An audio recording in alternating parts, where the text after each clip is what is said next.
Hey, I just want to say hi to all the parents out there. We're off to a good school year. Things are going well. I want to try to start something new where I do a tip of the week for families.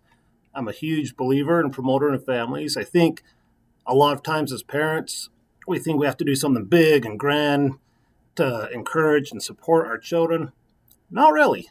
I look back, some of the best times I had were just consistency and fun things we would do. One of the things we would do would go for a Sunday walk. I was talking to a mom not too long ago, and she said every evening they try to go for a short walk after dinner. I love that idea. Any positive time spent with family is never wasted. On top of that, it's good exercise. There's a book I found, an old book, Stars to Steer by. It has poetry and quotes or tips, and in it it says, "After dinner, walk a while. After supper, walk a mile."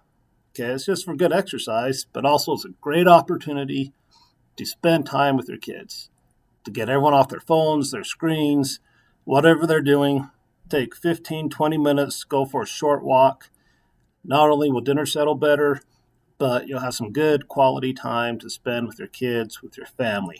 Whether your kids are grown up or whether they're small, just give it a try. You won't regret it. Let me know how it works. Post some comments down below in the comments if you want. Hope you guys have a great week.